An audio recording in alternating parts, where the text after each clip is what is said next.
Ngasi numidang wairam phongkiba towan pausisingdagi lokotjaba maroi pausing ahanbada paujel pausidagi lokotjariba pau. Malom Oil Depot da emergency gi senanaba natana ahenba thau leitre. Kumja so lising ani tara tarukta August 13 da matam adugi Chief Minister oiramba Okram Iwobigi lengakna malomda lam acre 95 rom piraga ihan hanba diesel kiloliter taranithoi chanba oil tanker amadi state asida petrol amasung diesel piba hokiba depot asida state asigi lifeline oiriba national highway animak tongan ba phiyomda khudongsa da mayoknabadagi depot asigi tengda emergency matam sinanaba thau natana atei ahenba petrol amadi diesel thau leak na leire haina press na phangwa source amana hairi state asigi lifeline oiriba Imphal Dimapur National Highway yamna toina athingba thamba gi mathakta hojik tholiba irang asina maram oiraga petrol amadi diesel thau phangdabadagi awawa mayoknaba koknanaba honaba ngamdre Manipur gi thau gi asoba market share loramba malom depot gi storage tank da thau marang kaina phangdaba asina maram oiraga ningthina stroke thamba ngamdre maram mamang sahigi May 3 haurukiba irang asina maram oiraga thau pusalakpa watpa amadi tankersing chathok chasin tawbagi chang nemkhiba maramna Indian Oil Corporation Limited IOCL gi oil depot ngasidi ningthina salaiba ngamdabadagi phibamda lakle National Highway number 38 Imphal Jiribam lambi phattabana maram oiraga thau marang kaina pusalakpa ngamdre masigi mathakta transportation charge asi yamna pikmanba amadi tankersingbu ngak sindana puriba CRPF convoy na petroleum oil lubricant puba tank truck hongphu purambadu 38 da hantankiba transportation charge asi chaka taruk panba natana madudagi henbasing kumja so lising ne taram dogi mamangda piramba charge dagi hantaba maramna transporter sing thau loba chanadre Manipurda IOCL gi truck Satruk rom leramba CRPF convoy na chathok chajin tawada truck 38 dagi hena pudaba asigi mathakta Imphal Jiribam lambida chatpada numit nini natraga humni changbagi thaugi awatpa se henkalakpani hairi makha tarakpada pauchegi editor kalamdagi pau amatang lakhotchari lengak sida yauriba MLA sing pendaba wafam phongtongnarakpa State asida lengak sasan pairiba BJP luchingba lengak asibu sagoliba MLA singi marakta pendabagi wafam nongmagi henkalaktura mapan thokna wafam phongtongnarakpa asina tarai lawba sungloi BJP na luchingba chuksinaba lengak asigi ahanba sahi mangagi matam loiraba matung makha tana amuk anisuba tam asidasu BJP gi MLA nongthomba Biren Singana Chief Minister adumak oiri Anisuba tam asi sahi ahum mapung pharakadore adubu hojik leiriba BJP na luchingba anisuba tam asigi Chief Minister su oiriba nongthoma Biren Singagi chathariba lengak sasan asi dictatorship ki maongda tawningbada tawi haiduna lengak asida yauriba MLA singna pendaba wafam kaya phongtongnarakli lengak sasan ama leibada maroimna portfolio oiriba finance ki phamchu Chief Minister na pairi state asigi chakwa thorang yauna tongan ba center na sponsor tawba project natraga scheme sing state asigi sing amasung tamda pakatpa matamda misang mikhai naiba thabak jathai haibagi wafam su leiri loinana state ki maroiba harau kumai yauna sahigi oiba chakot thoranga mai leinaba thabak sukiba scheme natraga project singi sel thadorpa matamda misang mikhai naina fund thadoi haibagi wafam leipata natana thabak suriba contractor singna penda wafam phongdolakpada natana yaningdaba phongtoktana protest pawa chathaba yauri state asigi chakhat thoranga mai leinaba sel thadokpa matamda khwaidagi maroiba thodang loriba Imphal West Sub Treasury Office da phamliba official singnasu Chief Minister Secretary ta phamliba finance ki thopuba singi ayaba yaudana sel pithopa ngamde haibagi wafam amasu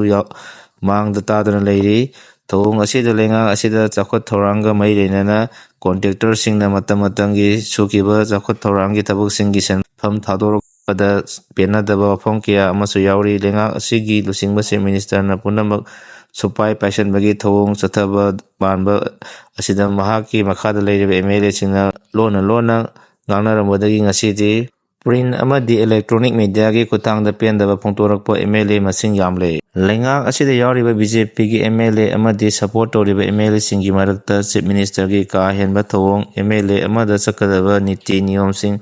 ngalaktaba kayadagi MLA singna mapan ꯊꯣꯛꯅꯔꯛꯂꯤꯕ ꯑꯁꯤ ꯑꯐꯕ ꯈꯨꯗꯝ ꯅꯠꯇꯦ꯫ ꯏꯃꯨꯡ ꯑꯃꯗ ꯂꯩꯃꯤꯟꯅꯕ ꯃꯆꯤꯟ-ꯃꯅꯥꯎꯁꯤꯡ, ꯃꯃꯥ-ꯃꯄꯥ ꯑꯣꯏꯔꯤꯕꯁꯤꯡꯅ ꯑꯆꯥꯟ-ꯃꯤꯔꯥꯏ ꯅꯥꯏꯅ ꯊꯕꯛ ꯇꯧꯔꯛꯂꯕꯗꯤ ꯏꯃꯨꯡ ꯑꯗꯨ ꯏꯪꯅ-ꯆꯤꯛꯅ ꯄꯥꯟꯕ ꯍꯧꯅꯗꯦ꯫ ꯍꯧꯖꯤꯛ ꯄꯥꯜꯂꯤꯕ ꯕꯤ.ꯖꯦ.ꯄꯤꯅ ꯂꯨꯆꯤꯡꯕ ꯂꯩꯉꯥꯛ ꯑꯁꯤꯒꯤ ꯍꯧꯔꯛꯄ ꯑꯃꯗꯤ ꯑꯅꯤꯔꯛꯁꯨꯕ ꯇꯥꯔꯝ ꯑꯁꯤꯗꯁꯨ ꯑꯦꯝ.ꯑꯦꯜ.ꯑꯦꯁꯤꯡꯒꯤ ꯃꯔꯛꯇ ꯄꯦꯟꯗꯕꯒꯤ ꯋꯥꯐꯝ ꯀꯌꯥ ꯐꯣꯡꯗꯣꯛꯅꯔꯛꯂꯤ꯫ ꯃꯁꯤ ꯆꯤꯐ ꯃꯤꯅꯤꯁꯇꯔ ꯃꯁꯥꯅ ꯈꯪꯂꯝꯒꯅꯤ꯫ ꯈꯪꯅ ꯈꯪꯁꯟꯅꯗꯕ ꯁꯥꯗꯨꯅ ꯂꯩꯕꯒꯤ ꯃꯊꯛꯇ ꯁꯥꯎꯈ꯭ꯔꯤꯕ ꯑꯦꯝ.ꯑꯦꯜ.ꯑꯦ ꯑꯗꯨ ꯑꯃꯨꯛ ꯍꯟꯅ ꯀꯧꯁꯤꯟꯗꯨꯅ ꯃꯁꯥꯒ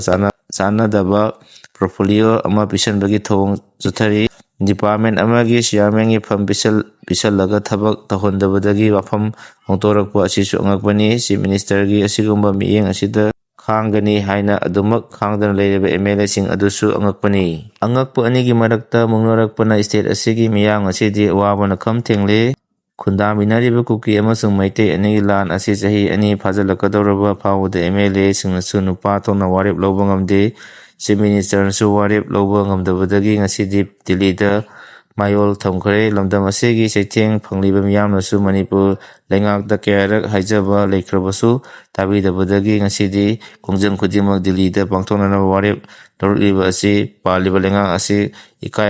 ꯏꯀꯥꯏꯐꯝ ꯊꯣꯛꯄꯅꯤ꯫ ꯏꯀꯥꯏꯒꯗꯕꯅ ꯏꯀꯥꯏꯔꯛꯇ꯭ꯔꯕꯗ ꯄꯥꯜꯂꯤꯕ ꯂꯩꯉꯥꯛ ꯑꯁꯤ ꯌꯨꯝꯊꯪꯅꯔꯤꯕ ꯁ꯭ꯇꯦꯠꯁꯤꯡꯅ ꯀꯔꯤꯈꯜꯂꯝꯒꯅꯤ ꯍꯥꯏꯕꯁꯨ ꯂꯩꯉꯥꯛ ꯑꯃꯗꯤ ꯃꯤꯌꯥꯝꯅ ꯍꯥꯏꯕ ꯉꯝꯂꯛꯇ꯭ꯔꯦ꯫ ꯕꯤ.ꯖꯦ.ꯄꯤꯗ ꯌꯥꯎꯔꯤꯕ ꯑꯦꯝ.ꯑꯦꯜ.ꯑꯦ ꯑꯃꯗꯤ ꯁꯄꯣꯔꯠ ꯇꯧꯔꯤꯕ ꯑꯦꯝ.ꯑꯦꯜ.ꯑꯦꯁꯤꯡ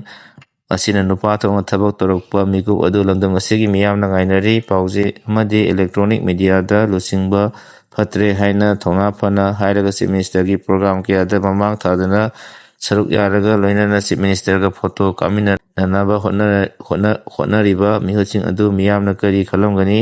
ꯍꯥꯏꯕꯗꯨꯁꯨ ꯈꯟꯊꯕ ꯐꯩ꯫ ꯂꯩꯉꯥꯛ ꯑꯁꯤꯗ ꯌꯥꯎꯔꯤꯕ ꯑꯦꯝ.ꯑꯦꯜ.ꯑꯦꯁꯤꯡꯅ ꯃꯇꯤꯛ ꯆꯥꯕ ꯂꯨꯆꯤꯡꯕ ꯑꯃ ꯄꯥꯝꯂꯛꯄꯒꯤ ꯋꯥꯐꯝ ꯊꯣꯛꯅꯔꯛꯄ ꯍꯥꯏꯕꯁꯤ ꯇꯔꯥꯏ ꯇꯔꯥꯏꯅ ꯂꯧꯐꯝ ꯊꯣꯛꯇꯦ꯫ ꯂꯩꯃꯈꯣꯡꯒꯤ ꯅꯥꯒꯥ ꯈꯨꯜꯁꯤꯡꯗ ꯏꯂꯤꯒꯦꯟꯁ ꯃꯥꯏꯒ꯭ꯔꯦꯟꯠꯁꯤꯡꯅ ꯑꯦꯛꯁꯇꯣꯔꯁꯟ ꯂꯨꯠ ꯆꯠꯊꯔꯤ꯫ ꯂꯩꯃꯈꯣꯡꯒꯤ ꯑꯀꯣꯏꯕꯗ ꯈꯨꯟꯗꯥꯔꯤꯕ ꯅꯥꯒꯥ ꯈꯨꯜꯁꯤꯡꯗ ꯏꯂꯤꯒꯦꯟꯁ ꯃꯥꯏꯒ꯭ꯔꯦꯟꯠ ꯑꯃꯁꯨꯡ ꯔꯤꯐ꯭ꯌꯨꯖꯤꯁꯤꯡꯅ ꯂꯦꯞꯄ ꯂꯩꯇꯅ ꯍꯨꯔꯥꯟ ꯆꯤꯟꯊꯤ ꯍꯦꯟꯒꯠꯂꯛꯄ, ꯑꯦꯛꯁꯇꯣꯔꯁꯟ ꯆꯠꯊꯕ ꯑꯃꯗꯤ ꯃꯣꯕ ꯑꯦꯇꯦꯛ ꯆꯠꯊꯔꯛꯄ ꯑꯁꯤꯅ ꯏꯪꯅ ꯇꯞꯅ ꯁꯥꯟꯇꯤ ꯑꯣꯏꯅ ꯂꯩꯖꯔꯝꯕ ꯈꯨꯜꯁꯤꯡ ꯑꯁꯤꯗ ꯑꯆꯧꯕ ꯑꯀꯥꯏꯕ ꯄꯤꯔꯛꯄ ꯊꯧꯑꯣꯡꯁꯤꯡꯒꯤ ꯃꯥꯌꯣꯛꯇ ꯗ ꯐꯨꯠꯍꯤꯜ ꯅꯥꯒꯥ ꯖꯣꯏꯟꯠ ꯑꯦꯛꯁꯟ ꯀꯃꯤꯇꯤꯅ ꯑꯀꯟꯕ ꯋꯥꯐꯝꯁꯤꯡ ꯊꯝꯂꯛꯂꯤ꯫ ꯀꯃꯤꯇꯤ ꯑꯁꯤꯒꯤ ꯑꯀꯟꯕ